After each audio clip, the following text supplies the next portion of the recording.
All right, last topic, and I will say this chapter, I think this is chapter 12 or 11 maybe, I cut out quite a bit just to try, I really wanted to try to get this in before the exam so that we can spend the rest of the semester focusing on adult development, and so I would highly encourage you to really read the textbook chapter for this one. If you haven't been reading the textbook chapter so far, this would be a good one to read because I cut out like so much material. I tried to focus on the things that I think are most important, but ended up taking out quite a bit. And so I think it'd be worth looking over if you haven't already.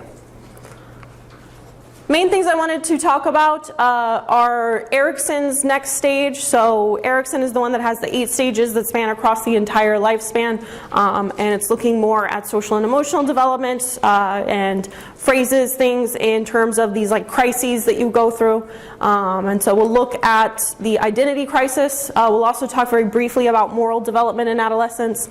And then we'll spend quite a bit of time talking about adolescent relationships, both family relationships and peer relationships. And then we'll finish up by talking about some emotional issues that occur pretty frequently in adolescence, both depression and suicide.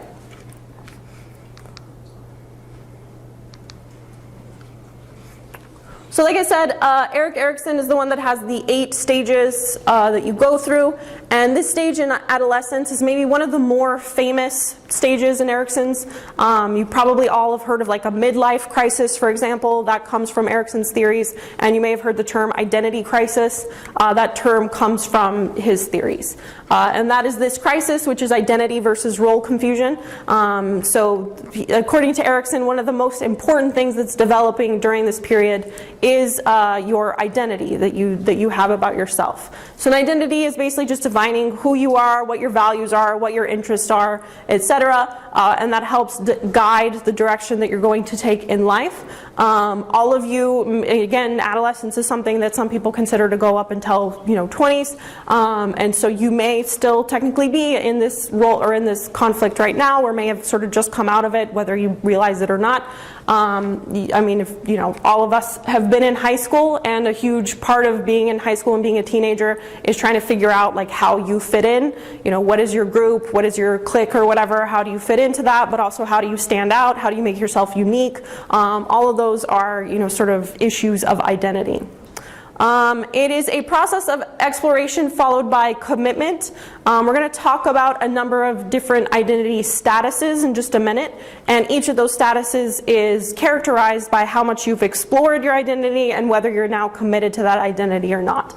And just keep in mind that for those statuses, they exist for every aspect of your identity. So developing your identity is both, like your religious identity, your career path that you want to take, what music you like, what clothes you want to listen to, your political beliefs, like pretty much any aspect you can think of about yourself, you have to develop an identity for that aspect. And that's all about going through these stages of exploration and commitment. If you successfully come out of this crisis, then you will have a good definition of who you are. You'll have a sense that you know yourself and that you are the same person from one stage to the next, and you'll feel comfortable with that identity that you've taken on.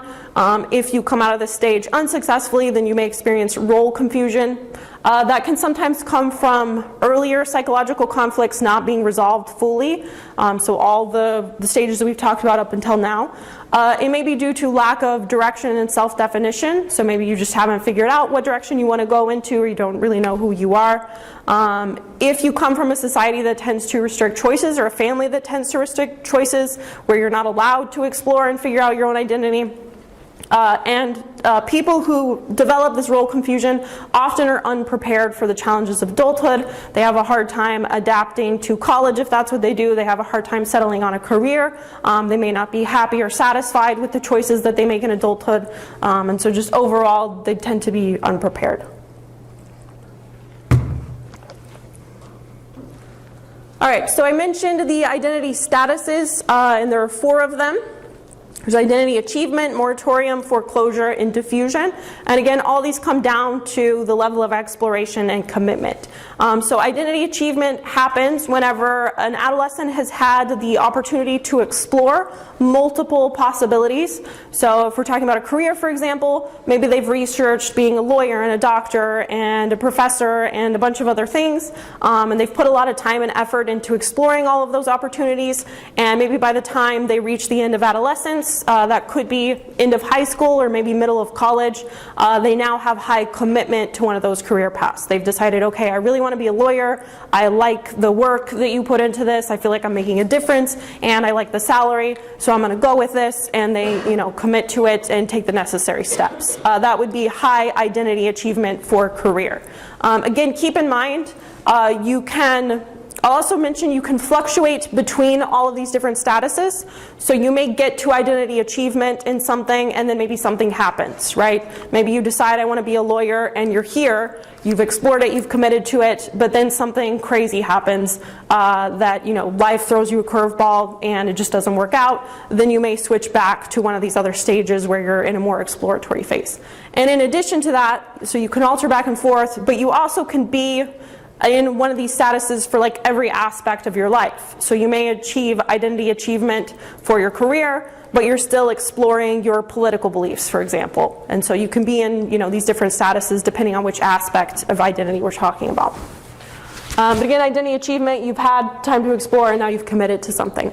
Identity moratorium is where you're more in that exploratory phase. So you're still exploring, but you haven't settled on anything yet. You're still looking at all the career opportunities. Maybe you come to your first year of college and you decide, I'm not going to declare a major because I want to take just a bunch of like gen ed courses to get kind of a smattering of things because I don't really know what I want to do yet. So there you're exploring, but you're not really committed. That would be identity moratorium. If you don't take the opportunity to explore, then that can often result in one of these less healthy identity statuses, which is identity foreclosure and identity diffusion. With identity foreclosure, that's basically where you don't take the time to explore, but you commit to something anyways. This may happen if you have a really restrictive upbringing. Maybe your parents basically tell you from a young age, we want you to be a doctor, and they don't really even give you the opportunity to explore anything else beyond that, and so you never even look into any other career opportunities, and you decide really early on, okay, I'm just going to go ahead and be a doctor because that's what my parents say I should do. Then you may end up in this identity foreclosure status. And then identity diffusion is where you don't even take the time to explore, but you're also not really committed to anything. Usually this type of person is kind of dictated by their situation. So they're not actively exploring a career, but maybe someone says to them, hey, I know a person who's hiring for this job, and so they say, okay, yeah, I'll take it because the opportunity just pops up or whatever. So it's more the situation external to them is dictating what they do, but they don't make those choices themselves, and they're not really committed to what they're doing. Okay. Again, I'm giving just a career example just to give you a concrete example of these, but you could have the same thing for all the different aspects of identity.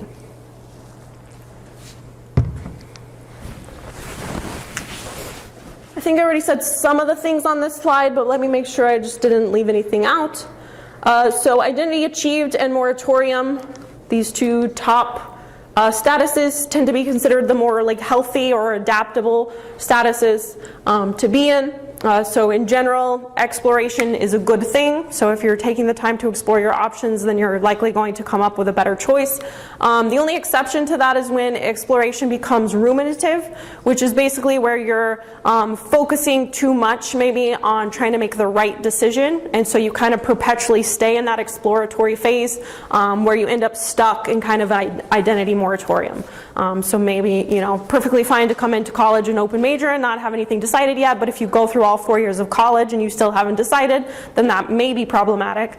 Not necessarily. I know tons of people who didn't know what they wanted to do until they were like 30 or something. But the point is, you may get stuck in that kind of phase of, I have to make the right choice, and maybe you explore a career and you really love it, but then you find one little flaw, and so you abandon it and then explore something else, and basically just never really commit to anything. Then that can sometimes be maladaptive. But people in either of these statuses tend to have higher self-esteem and feel more in control of their life. People who experience foreclosure, so that's the one where you decide on something really early on without exploring all the choices, they may initially feel a sense of security and satisfaction having kind of settled on something. They often will have a really dogmatic, inflexible style, so they will tend to think that whatever choice they made was the right one, and will insist that that is the case and not really be flexible in considering other perspectives. They tend to internalize others' values and beliefs, and that may be why they foreclose. So for example, maybe they internalize the beliefs of their parents or their teachers, and so they base their decision really early on based off of those beliefs rather than their own. They depend on others for self-esteem and tend to fear rejection. Long-term diffusion, that's the one I described earlier where you don't commit or explore.